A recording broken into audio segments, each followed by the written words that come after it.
Good evening, welcome to my channel. Today we're going to continue the study of international logistics. My name is Felipe. I'd like to invite you to subscribe the channel. If you enjoyed the video, give us a like and don't forget, support this channel with your donations. Start the notifications and share this video with your friends. Follow me on Twitter, Facebook and Instagram. Thank you very much. Let us start. Add a commentary, make your question.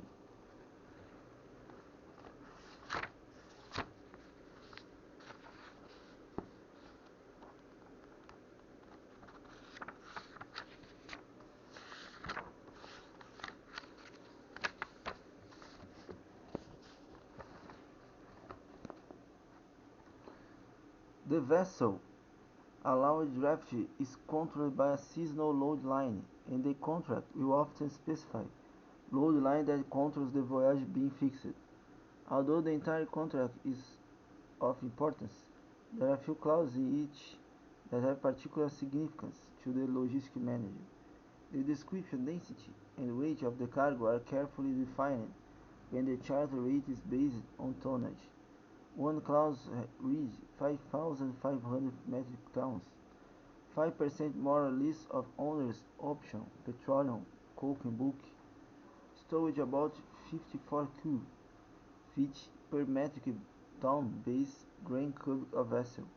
In this case, the ship cubic capacity is known, information is available in a number of trade guidebooks, and applying the density factor yielded the approximate weight. If the voyage fixture is for a lump sum, the weight is not specified, but charter will of course load as much as possible. The starting date of the contract is specified, although here is some lack.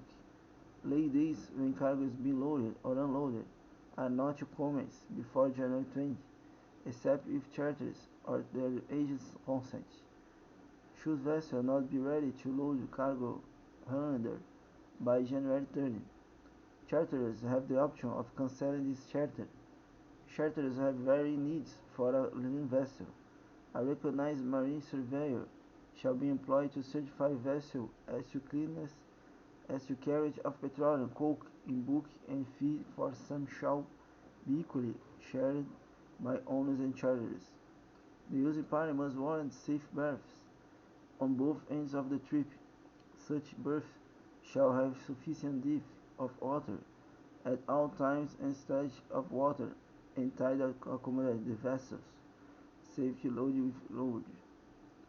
Our charters guarantee 36 saltwater draft at the starting port. Very large bulk carriers must move in and out of port with high tidal windows. Usually, the charter is familiar with facilities at both ports of loading and discharge. It is necessary to know the dimensions of the loading and unloading equipment as well as the dimensions of the ship, including the placement and size of hatch covers. Larger hatch openings allow larger bulkheads and faster operations. In fact, as part of the fixture, loading and unloading rates are specified. Cargo is to be loaded at the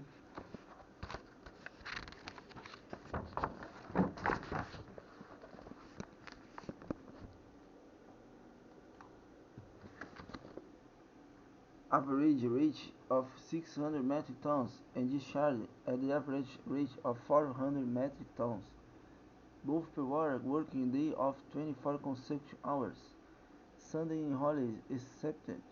The rate of loading are usually faster than unloading because loading is aided by gravity, and the fact that loading facilities in some traders are fewer number than receiving facilities, they are more likely to have higher capacity equipment.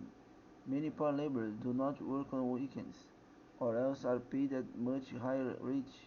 Hence, there is always concern whether to wait for a week or pay the higher rate, and who should be responsible for absorbing the additional costs. In most situations, it is also possible to speed the loading discharge by using additional equipment, working several holds at once. There are penalties that the chartered must pay if the grant loading discharge rates are not achieved, and the charge is known as demurrage. If the vessel is handled more quickly than agreed to, The ship owner credits the charge, and the credit is known as dispatch.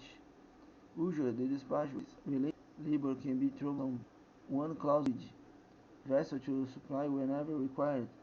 The free use of winches and derricks is good working order with necessary motive, power to drive them. Also gear, runners, ropes and slings as on board and witchmen from crew to work at the winches. However, if shore regulations do not allow crew to work at the winches, witchmen from shore to be supplied and paid for by the charterers. Days at sea is an important issue. The vessel owner has daily costs of the vessel and its crew. Fuel costs are variable and will increase more proportionally than the speed of the ship. Hence, there will be clause saying owner's option to slow speed down to about 12 knots, weather permitting. That will be coupled with a clause saying vessel owner guarantees that its vessel loads by August 20. Vessel will arrive Portland, Maine, not later than September 22. Charter contract also have position for arbitration of disputes. Here is the report of one such arbitration. In the MV Carlita arbitration, a ship owner voyage chartered its vessel to carry pig iron from Sorrel, Canada to Italy. The ship arrived at Sorrel and tendered its notice of headlines. The berth was occupied and other ships were subsequently granted berthing priority by the cargo shipper, the Carlita being waited 6 days to berth. The ship owner claimed $24,000 demurrage, which related to the priority berthing utilized at the facility. The ship owner alleged that the charter failed to disclose the berthing arrangement when the contract was negotiated. The vessel owner argued that the charter should not be permitted to rely on the charter lay time provision, which provided that time lost waiting for berth, if beyond the charter contract, was not to count as lay time. The charter agreed the vessel loading rotation was outside of this contract. Let's stop here, then we continue. Give us a like, share this video with your friends. Don't forget, follow me on Twitter, Facebook, Instagram. Subscribe in the channel. Thank you very much.